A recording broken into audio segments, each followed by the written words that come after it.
Welcome to More Than a Paycheck, the podcast for high achievers who feel trapped in their job but know something has to change. If your bad manager and toxic work environment have you stressed and working crazy hours, and you want an easier solution than finding a new job, you're in the right place. Let's do this. If you find yourself working in a toxic environment, listen up. This one, it's for you, my friend. All right. The hardest part about working in a really unhealthy, not psychologically safe, emotionally immature, crazy work hours, not great environment is the part that you're focusing on. This is the hardest part. Let me explain to you a little bit what I mean. And I want to tell you what I would offer for you to try instead to know how to get out. Okay. I think of this kind of in terms as my relationship with my house. When I look around, all things considered, my house is amazing. It's safe. It's warm. I'm dry in my house. I have moments when it's quiet. It's private. There aren't people coming and going. It has windows that let in beautiful natural sunlight. It has like soft, squishy, warm places to sit. I can make it smell good. I can make food. I can clean things. I can clean myself. It has running water. It has all my stuff. There's enough room in it for all of us to have our own space. It has fast internet. There's green trees all around it. It's very relaxing. These things are true about my house. I also can look around my house and sit in this safe, warm, comfortable, good smelling, clean, squishy place in my living room. And while all those things are true, when I'm not managing my brain, the only thing my brain notices is that the baseboards are not on in the floor in the living room, and they haven't been for 6 years. And not just that there aren't baseboards, but the drywall's all crusty and nasty and old because we took the old ones off over 6 years ago and never put them back on. Baseboards, they really don't serve a function besides making it look aesthetically pleasing. I can also look around at that living room and see that random spot of drywall that someone did a really bad patch job on. It was probably me, if I'm being honest. I can walk into the bathroom again. It's clean. It has running water. It's a sanitary place for us to go to the bathroom. It has a really comfortable soaking tub and a shower. But I can also notice the countertops are tile and the grout is old and dirty and needs to be replaced. And it drives me insane that it's not smooth and all the crud that gets stuck in it. My brain wants to focus on the counter tiles with the grout. Now, there's nothing wrong with me or my brain. As humans, we are problem obsessed. This is awesome. This is one of our superpowers as humans. But when I'm not managing myself, when that's all I'm focusing on, I'm completely missing out on enjoying the good feelings and the comfort and the safety and all the other good parts of my house. If I'm being honest, 90% of my house, it's great. It's the 10% that my brain is obsessed with. It can't look away. It can't walk into a room and not see that thing that needs to get fixed or cleaned or I need to update. So I want you to think of this in terms of your work environment. Now, I hear you. If you're in a toxic work environment, I don't think 90% of it is good. Let's say 90% of your work environment is bad. I don't actually think if we really sat down and really dove into it, it would be that much. But let's just say, for argument's sake, 90% of your work environment is toxic and terrible and bad. Okay. Even if there's just 10% of it that's good, like that one coworker that you get along with, or that friend you have, or that the bathroom stalls are really wide, or like as a woman, I hate the bathroom stalls that have a crack where you can see in between, that there's full privacy in the bathroom. Or that they have fresh filtered water always available, or that you have a chair and a desk to sit in, or that you're safe and not being attacked, that it's heated in the winter and air conditioned in the summer, that there's blinds if it's too bright that you can close the windows, or that there's windows that lets natural light in. Okay, so let's just say maybe even there's just 10% of the environment that you're in that's good. Okay. What I want you to keep in mind through this episode is learning to redirect your brain to that 10% is how you're going to get out of this, okay? And let me tell you why. Because what you focus on, what your brain is thinking about, impacts how you feel. How you feel impacts what you do, and what you do impacts the results you have in your life. So the more we're focused on how toxic it is, how bad it is, if that's what we're thinking, usually we're feeling annoyed and unheard and not supported and stuck and like it's not fair and that there's a lot of injustice. If that's what we're thinking and feeling, you know what we like to do? We go out after work and we complain with our coworkers and we obsess over how horrible it is. And we talk about the terrible things that are happening and how that manager said this thing and this policy's stupid and no one wants to return to office and they just don't get it and they're liars and all these things. Okay. But if that's what you're doing, you're just going to keep feeling stuck and get up and rinse and repeat. Or we go home, we complain to our partner because we feel annoyed and negative and stuck like there's no options whatsoever. When that's what we're doing, you know what you're not doing? Something about it. You're not even enjoying the time when you're not at work, when you're not in that toxic environment, when you're with your loved ones, with your family, in your home, doing something you enjoy, you're not even enjoying it. You're not resting and getting ready for the next day that's going to be hard because you're in this toxic work environment. You're not finding a new job. You're not trying different things. You're not doing what you need to do. Because your brain would rather be right than feel good. So it hyper focuses on all the problems, how terrible it is. It hyper focuses on the baseboards, not the natural light, the comfort of the couch, the beautiful, safe, warm surrounding. So what your brain does is, again, because it would rather be right than feel good, it spends all of its time and energy trying to make sure it's proving itself right. It's justifying itself. It's make sure everyone knows and agrees with how bad it is. And I'm like, yep, it sucks. What do you want to do about it? Quick interruption. If what you learn on this podcast is helpful, this is just the beginning. Your next step is to go and schedule a coffee chat, and we're going to dive into your specific situation. You'll leave knowing a few things you can try right away to get unstuck. And no, this is not a sales call. My goal is to help however I can. If I think coaching can help, I will tell you about it, but I'm currently on a wait list for new clients. Click the link in the show notes or go to lindsaylymancoaching.com/chat and get on my calendar. I only offer a few of these a week, and it's first come, first serve. All right, back to the podcast. Here's the pushback a lot of people give me. And they're like, what? So I'm just supposed to like be happy about it? I'm just supposed to be fine? I'm like, no, I'm not saying that. Most of our brains are pretty bratty. They really are brats, okay? And if you find yourself stuck in this cycle, usually what your brain tells you is like, I either just have to stay stuck and work in this toxic environment and hate all these people and there's nothing I can do, or my only other option is to just quit. And I'm like, okay, but there's actually like 500 million things you could do in between the two. I like to just remind my brain, actually, there's a third option. I can figure something out. There's a million things I can do. But if my brain is hyper focused on justifying why it feels terrible and making sure that it's right, that this is a toxic work environment, I'm not going to go do what I need to do.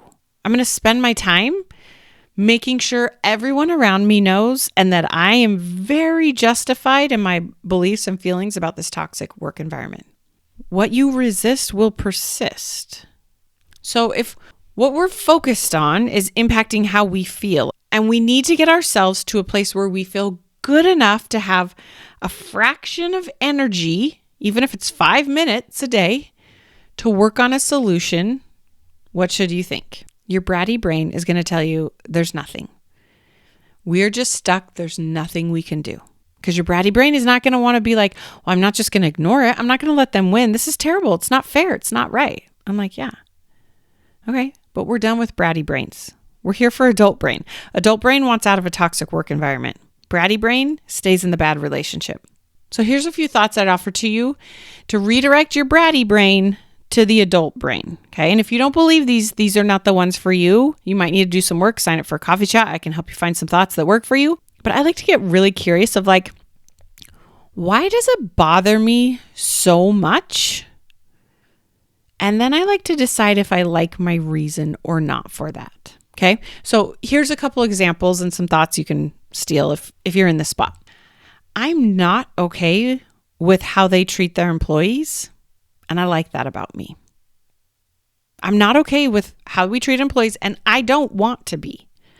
Do you see how it's just a slight shift from feeling stuck and angry and resentful to it almost just neutralizes it a bit. We're not excited. We're not this is great. This is wonderful. It's all going to work out. I'm going to find something. But when I feel less stuck and I feel just a little more sure and seen and okay with not being okay, now I'm willing to spend 5 minutes to say, okay, what do I want to do? I don't like how they treat their employees and I don't want to like it. I need to go find someplace else. Here's another thought. Might work for you. I don't believe they're telling me the truth about fill in the blank. Let's say return to office. And I don't want to trust people I think are liars. And I like that about me. I'm really good at sniffing out BS and I don't want to lose that of me. Do you see how it's just a little less intense of the frustration and anger and resentment? Of focusing on how toxic and terrible it all is and it's not fair and they don't understand and they're lying. I'm yeah, I'm really good at knowing when I'm being lied to and I don't want to trust people who lie to me. And I want to keep that part of me that's good about knowing it. It's here. Now what do I want to do? Okay. Or this was a thought that got me through a lot of really tough spots around, I want a job today. I want to get paid today. So I'm willing to do this job today, but I do not want it long term. Right? I'm going in, not because I'm stuck, not because I have no options. I'm no, I'm choosing to get paid today. And that means this toxic job is my option, but long term, I want out. I'm not going to do this forever. Again, we're just trying to make the emotion a little less intense. When emotion is high, intelligence is low. I need my brain to be really intelligent to help me find a creative way out of this. If I stay in that heightened emotional state, my bratty brain is in control and all I'm going to believe emotionally and cognitively is I only have option A of I'm stuck and there's nothing I can do, or option B, I quit and they win and then I'm even in bigger trouble. No. I have to learn to manage my emotion to give my cognitive brain 5 minutes to think of what's one thing I could go and try. Okay, here's another example thought. This is paying for me to figure out where I want to go. Or another thought. I don't want to feel good about this and I want to figure something out. Do you see how I'm not telling you need to be happy about it and it's good and just focus on the 10% and be appreciative you have a job. I'm no, this is terrible and I don't want to feel good about this and I want to do something about it. It just acknowledges and allows you to accept the reality of what is. It allows your bratty brain to say, yeah, we're not okay, but we're an adult. We're going to go figure something out. Your bratty brain wants to be all happy and zen and good vibes only. I'm no, unfortunately, it doesn't work that way because we got to work with humans and we can't control other humans. You can't control what they say or the words that come out of their mouth or the tone of their voice or what they don't say or what they don't do. But you would be amazed at what you can do and accomplish, not from the good vibes only standpoint, but from the kind of not okay vibes. Again, all we need to do is learn how do we lower your emotional state so that your intelligence can kick back in and help you get out of this. So, what do you really want? Really in your work environment that's within your control. Your bratty brain is going to want to tell you, I want my manager to stop doing this. I want them to not expect me to work on weekends. I want the return to office policy to change, all these things. Awesome. Go and try to influence it. Go and try to make the change. But at the end of the day, that's not within your control. What do you want that you can go and do something about? Maybe you want a place where it's not expected and normal behavior for everyone to work every weekend. Okay, let's go look for that. Let's go find it. I guarantee you it is out there. But if we're stuck in this bratty brain place where we're just trying to stay highly emotional and make sure everyone knows that, no, it's them, not you, you're not going to go find it. I'm yeah, it's them, not you. Let's go. Maybe you want a leader who has some emotional intelligence and does their best to treat people with respect. Okay, let's go find it. There's so many of them out there.